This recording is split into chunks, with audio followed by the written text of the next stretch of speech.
love it. Brendan, go first. Why don't you? Yeah, RJ, I mean, obviously a lot of memories for you. How are you sort of feeling going into Saturday and what's going to be your last game? I'm excited. Excited, and I don't think I really like put into perspective like that this is actually my last time like playing on the Smith Center floor. So, but I'm just excited because of the stretch that we've had so far, and then this is like a huge momentum and confidence booster going into Saturday. So, but just excited because like, this will be my last time playing. I'll be a little bit emotional, I think. But like that's like the main thing right now. Yeah. RJ, how have you adjusted to being the old guy with this group? Yeah, I mean, it took some time and some time used to get adjustment wise. Like I've always, like I said this, like I think I was talking to somebody, but like I've always been like the little kid. Like my freshman year, I had like my big brothers were like Garrison, Sterling, Playtech, Leaky, even Mondo was older than me, Brady, Pete. And then like now it's like I look to my left and it's like it's like they're all gone and I'm the only one left. So it was kind of weird at first, but I definitely like enjoyed being like the older guy because I may be old, but I'm still young, and I think like having this young group with me kind of made me feel like I was still in college a little bit rather than like having that feeling of feeling like left out. So I've enjoyed it. I don't know what the exact numbers are, but when you came into school, a lot of guys didn't stay 4 years or even a fifth year because everybody had the opportunity for a fifth year, but you have. You've been here 5 years. That makes you actually very unique suddenly in the modern era of college basketball. What is the long-term benefit for you for having stayed here all 5 years and only having one school that you can associate with? Yeah, I think it just shows and speaks like my loyalty for the school and just the overall how much gratitude and how appreciative I am of this university and just like the years I've had staying here all 5 years and building a legacy. I think that's something that I had on my mind, but I knew I was capable of doing and wanted to do. And when you come to a university like this and you have a lot of players that have had a lot of success, their numbers in the rafters, they won national championships, and for you, like as a little kid, as a freshman, like on your mind is just you just want to get your feet wet. You're just trying to figure things out, and for me to stay the next 4 years later and just like the way my career had turned out, the way the players I've played with, the success I've had, that's just something that you can only dream of, and I'm glad like my journey went the way it did. I'm glad I stayed all 5 years because college you only get once, and like you'll never get the type of experience, the type of friendships, the relationships that you build. So what I wanted to do was enjoy it, and I think I did a good job doing that. You mentioned Armando. He was very open about the records he wanted to break by getting his jersey up here. Obviously, your jersey will be up because you won ACC Player of the Year last year.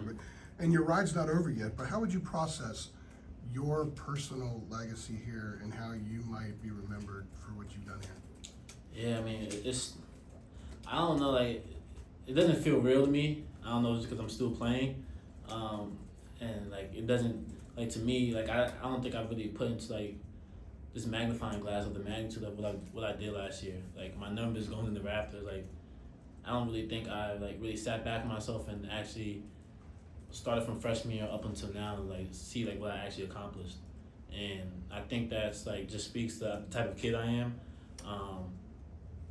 But it's just crazy. It's mind blowing because I never like told myself like, okay, like as a freshman, like, you're gonna be ACC Player of the Year. You're gonna be a first team All-American. You're gonna win all these individual awards. You're gonna be playing like in a national championship against Duke in the Final Four. Like it was more just about like just going out there and to see if I belonged. And like when I look back on this, like wow, like I came a long way. And like just my legacy. Like I always said, like I don't want my legacy just to be known as like RJ the basketball player. It's more about RJ the human being and what type of impact I left this place as. Like I wanted people like remember me as like the best teammate they had, the best leader they had, just somebody that they could always rely on. Like basketball is everything, but it's not everything, and it's really about more my impact of that I really want my legacy to be remembered as. RJ, you've obviously played in your share of, crowds, at the Smith Center your first year, you didn't have any of that, it was hardly anybody at a lot of those games. Mhm. What do you remember about that time, and specifically, like, I guess how different it was for you, going into those, settings? Obviously you would go on to play, in big crowds in years after, but just what do you remember about that time and how strange that adjustment was coming into college? Yeah, I mean, it was weird because, like, obviously you watch the UNC versus Duke games, like, as a kid in high school and even in middle school, like, you watch it growing up and you see the rivalry, you see the anticipation of energy building up before those games, and then, like, as a freshman, you're going, like, okay, like, I'm about to play in those games, and then you go out there and it's, like, a deadbeat, it's, like, silent, and you're playing in front of the cardboards. So, for my sophomore year, like that was, like, the really first time of, like, actually playing a rivalry game and actually feeling that type of energy and environment. So going from playing in a silent gym to 22,000 people yelling and making noise, I mean, that was a crazy experience. That was a fulfilling moment for me right there. And just, like, the overall, just, like, I never take for granted, like, what the type of games I played in, the magnitude of the games, the built-up energy, the interviews I do with you guys. Like, I never took that for granted because I know, like, at one point in time, like, this could be gone. And as a kid, like, this is what you dream of. So I always remind myself of that, like, whenever I was a freshman and then playing in the Final Four against Duke. So, I mean, those are the type of games that you always, like, envisioned yourself as. So, like, once I actually got the chance to actually play in them, I just want to take full advantage of it. RJ, it's been 5 weeks since you guys played Duke the first time. What would you point to as the biggest difference or the biggest differences in this team that you have seen from then to now? Our mindset and maturity. I think those two key factors have really taken a big step forward. I think our mindset in terms of understanding who we are as a team and our identity. I said to you guys before, like, I don't think in the beginning of the year and just going throughout the, like, little bit of the first week of ACC play, like, we didn't really know our identity as a team. And I think we found our recipe this past couple of games, past couple of weeks, leading up into it. I just think our model right now is whatever it takes, and whatever it takes to win. Whether that's, I think we're diving into doing the little details, the little things that's allowing us to make these stretches, these runs, and overall have fun. And our preparation has been huge, and I think that's what it's been huge for us. And our maturity level, I think, obviously basketball, like, it was a new team. You have freshmen, you have transfers, so that takes a lot of team chemistry to be built up. But I just think as the season went on, like, I feel like each player individually, like, their game matured a little bit and they felt more comfortable within the flow of the game. So you guys also understand, like, this is, I'm gonna think, majority of my teammates, like, first time actually playing in the UNC versus Duke rivalry at Duke. So it's a different type of atmosphere a little bit. So, but I just think as games go on, as bigger games you play in, you feel more comfortable, you feel more confident. So I just think those past 5 weeks have been huge for us. Like, obviously we would have won a different outcome at Duke, but it was needed. RJ, to add a follow-up on that, how much did Jalen Withers taking into the lineup, playing more and playing the way he has, sort of helped maybe unlock some of those things you're talking about in the last few weeks? Yeah, I mean, Jaylen's been huge. I think it's like, it might be his tweets that's, like, working. Like, I don't know what it is. Like, Sure. ever since his Twitter, but Jay has been, like, huge for us. His play, the way he's able to shoot the ball, the way he's able to defend. I mean, I'm just proud of him and of him just, like, stepping up big time for us, because that's what we need. And he's a really talented and confident kid, and a great teammate to have. So having him being efficient, having him on the floor makes us 10 times better. And he's been doing a good job of constantly just, staying ready when his number's called and just staying within the flow of the game. And he's taking the open shots when it's needed. Sometimes he won't, and he'll try to drive. And like, Jay Witt, you're shooting 40%, shoot the ball. So, like, just, like, little things like that, I mean, just helps us, and it instills confidence in us. And he's been supportive this whole time, so we're just doing a good job of just reciprocating that same energy back to him. RJ, as the leader, was it conscious for you to evolve into doing whatever you had to do to make the team better? Or was it something in your mind, or was it just something that happened? You decided we were gonna be a lot better if you sacrificed some of the things you did as an individual for the team? Yeah, I mean, I think that's one of the biggest challenges I've had this year. was asking myself like, what am I willing to sacrifice for this team, and like being a leader, like it's a full-time job that you should be exhausted by the end of the day, and you gotta understand that sometimes you gotta put the team first and sacrifice yourself and sacrifice your wants and needs, and I've came to the conclusion where it's like I'm gonna do whatever it takes where if we win, like I'm more than happy. It's more about us winning rather than individual stats of how I'm playing. Like I'll take. When you had that chat with yourself, what's the point of this? I was just got throughout the whole year. Like preseason, it really started in preseason because I just knew how hard this year was gonna be, from a basketball standpoint, but also mentally. And I would say like just like the whole year, kind of just instilling into my brain, like just continue to be a leader through good and bad days. Like you're gonna have some good days, you're gonna have some bad days, but your team needs you to be that leader. Your team needs you to be vocal, and that's a challenge. It's hard, but I know I was capable of doing it. So just honestly, just throughout the whole year, that was like my mind frame. That's what my mind was set on, and whether that meant taking less shots and we win by 30, whether I needed to score the ball, whether I needed to get 8 to 7 assists, like whatever the team needed, like that's what I was willing to do. Because at the end of the day, I just want to win. Great, thank you very much. Yep. RJ, I think we asked Armando this last year. Obviously, your career and the season are not done yet, but Mhm. do you think back, do you have a favorite moment so far in the history just of the rivalry and also of your UNC career that you've been a part of? My most memorable moment, I would say, and my favorite one, I would say like when we beat Duke at Duke, Coach K's last game. Like that one's so special to me because like obviously like the beginning of the year we played them early on here and we got smacked, and then going into that week, like everyone thought like the same outcome would happen, and the only guys that really believed in the locker room that we could do, well, the only people in the world that I feel like that really believed that we could do it was us. And like we went into that game like with so much confidence, and like like the world was like lifted off our shoulders, and we went out there and hooped, and that's the type of team that and the type of mindset you want to have going into battle. So like that was for me like by far the most memorable moment, and also because like we drove back to Franklin and you see like the fans and students like just rush Franklin. So that's up there with the Final Four as well. RJ, as players, how conscious are you guys of metrics, sort of Q1 or Q quad 2? And does that put any more pressure on you guys or relieve any pressure as far as Saturday is concerned?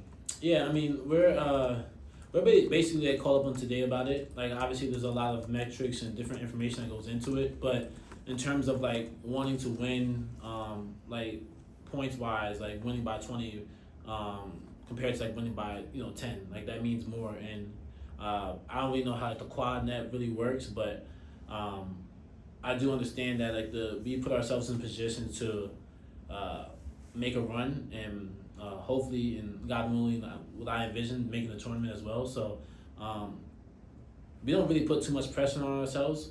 I think it's more seen as an opportunity. I think perspective is everything, and like yes, like we don't like to like rely on other teams. Like, oh, this team has to win, this team has to lose. It's really about controlling what we can control, and that's just taking it one game at a time and knowing that we could beat any opponent. So, like yeah, we see like the quad 1 wins, and this win was a quad 2, but at the same time, we just gotta take care of business. RJ, with obviously the move to the bigger starting lineup, I know you were talking about Jalen Withers earlier, but I guess having that rotation, if you will, in there, how much do you think that'll kind of, I guess, help going against the Duke team that obviously has the size and length that they do? I know that was a significant factor last time you played. How much do you think the adjusted lineup will kind of help you all in that effort? I think it'll be huge for us. I think obviously because Duke, they're basically 6'4" enough from all the positions, from point guard all the way to the big. So I just think having a bigger lineup gives us an advantage to match up with them from the guards all the way down to the big. So I just think our game plan, our preparation has to be huge going to them, because they're a really good and talented team that play really well together. But so are we. So I just think we have to do a good job of kind of just staying sharp at all times. And I just think having that bigger lineup, because I don't know, like their big man's what, like 7 feet? Yeah, and Cooper's what, like 6'10", something like that. So like having Jay Witt, who's taller, more athletic, playing him at the 4, I think that would be a huge advantage for us. You guys are very different now than you were then. I'm asking you to go back and look at the changes, but you're playing bigger, the approach is a lot different, everything about just watching you is different. Is it easy to dismiss a lot of what happened in that first game because you guys are approaching things so differently? Or do you not dismiss it because you go back and look at everything that happened and maybe get a little extra fuel that way? Nah, I mean, there's no need to dismiss it. Like, we knew what happened. We knew that they beat us pretty good and pretty bad. So we're not dismissing that feeling. We're not dismissing that experience that we had. And I think that's adding fuel to the fire of like this is what happened in the first game. Let's not make it happen again. But yeah, like you said, like, we are a different team. We have a different vibe about ourselves. We have a different confidence about ourselves, and like I said, like, our maturity level is better and our comfortability is better. So I don't think dismissing that game that we played with them early on in the year doesn't do any benefits for us. I think we should have that in the back of our mind to use that as going into Saturday. Couple more, please. I want to get back to RJ. Excuse me. I want to get back to this being your last home game, and obviously when you come to school, your family come with you emotionally through the whole period. Mm-hmm. I'm curious what kind of conversation your dad, because I know he's always got a lot of chatter. Mm-hmm. Even when I talk to him, I'm curious about what kind of conversations you guys have had regarding this being your last game. Yeah, I mean, we really just talk about like the whole journey, just from like high school up until now. Like, obviously this is like another chapter that's closing, and we really just kind of just like reminisced on me being a freshman up until now, and I always joke with him, like, I'm telling him I was like in my prime I'm better than him, and so like we'll have a lot of back and forths. But overall he was just telling me like how proud he is of me, and just what I've accomplished, what I had to overcome to get to this point where I'm at today. So I mean, I don't think he can be a more proud father than he is now. So that was really just like the conversation we had. RJ, I heard you the other night at Virginia Tech when you said, let's cool it a little bit on the 2022 comparison. Yeah. That team getting hot and this team getting hot. Like, what has made you want to do that? To be like, let's not compare these teams. Like, why is it important for you to sort of make that distinction? Yeah, I just don't like the idea of comparisons. I don't see any benefits of it. Like, these are two different teams and two different time periods, and I just don't like how like obviously there can be positives and negatives to it, but at the same time, like, I'm a big believer in like different journeys and different paths. Like, 2022 had a different path than 2025 team, so that's why I don't really like doing the comparisons of it. We have a whole different team compared to 3 years ago, so I just kind of like let it be as that, and God willing, and how I envision it, if this run turns out how 2022 did, then we can talk about the comparisons. But other than that, I just try to keep things separate and just focus on this year. RJ, you mentioned your Last legacy. one. You mentioned your legacy and obviously how you want to be remembered. When you you arrived during the pandemic. Obviously, college basketball's changed a lot. When you think about the program that you arrived to and the program that you're going to be leaving at the end of the season, like, do you feel like you've left North Carolina in a better place? How would you compare the program you got to versus the one you're leaving now? I feel like I'm leaving this place as a better athlete, as a better man, and I do feel like when I stepped onto campus during COVID with the mask on, and now leaving as a young man, I feel like I left this place better than when I came into it, and I've learned a lot over the years, from basketball, from school to life, and like I wouldn't want my journey or my my chapter of this life to be any different or to go any other way. I've like enjoyed every single part of it, and the good, the bad, the ugly, the roller coasters, the highs and the lows. It just gave me a clear picture of what life is, and I just like the legacy that I built.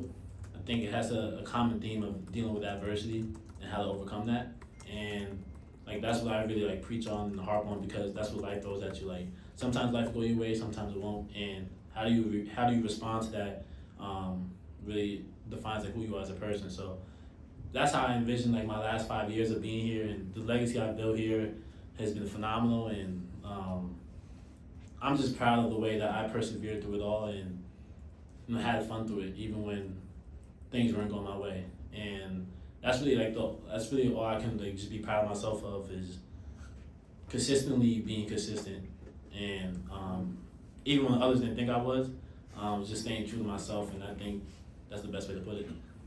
Thanks, RJ. And Thanks, RJ. lastly, Hold on.